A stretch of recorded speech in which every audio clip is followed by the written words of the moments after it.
L'Esprit de vérité me glorifiera, car il prendra de ce qui est à moi et vous l'annoncera. Jean 16, 13, 14. L'évangile que je vous ai annoncé ne vient point de l'homme. Je ne l'ai ni reçu ni appris d'aucun homme, mais je l'ai reçu par la révélation de Jésus-Christ. Galates 1, 12, 14.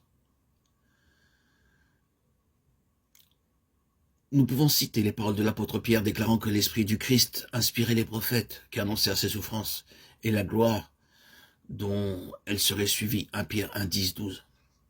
Ceci nous révèle le Fils de Dieu comme étant lui-même l'esprit de prophétie dès la fondation du monde, pour tout ce qui le concerne.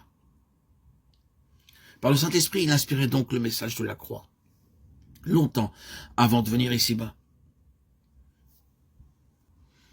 Puisqu'il en fut ainsi autrefois durant les siècles antérieurs à son sacrifice, il est peu probable qu'aussitôt après la tragédie du calvaire et son retour auprès du Père, le Seigneur ait laissé à la seule sagesse des hommes le soin de proclamer et d'interpréter le calvaire.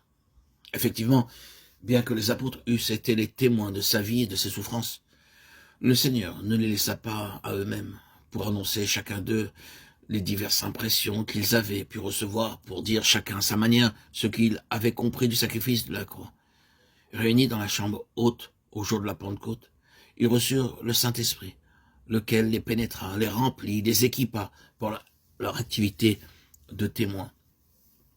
Le Saint-Esprit, don du Père, vint en eux à la demande du Fils, pour rendre témoignage au Fils, à sa mort, à sa résurrection.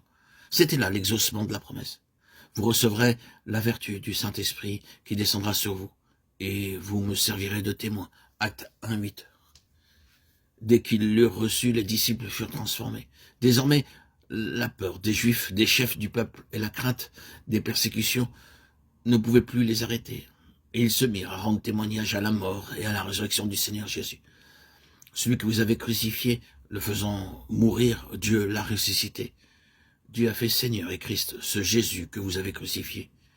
Vous avez renié le saint, le juste, et demandé la grâce d'un meurtrier. Vous avez tué le prince de la vie. Mais Dieu l'a ressuscité des morts. Celui que vous avez crucifié, Dieu l'a ressuscité. Acte 23, 24, 36. 3, 14, 15.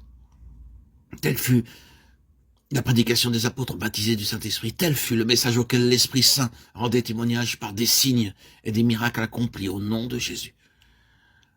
Ah, c'est ainsi que nous voyons Étienne, plein de foi et de puissance, faire de grands miracles et des prodiges parmi le peuple.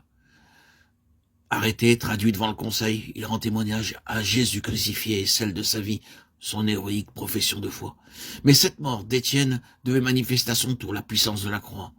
Et son martyre eut certainement un très profond retentissement dans le cœur de Saül, celui qui, plus tard, devait annoncer avec puissance Christ crucifié. Salut, justice, rédemption, justification, sanctification.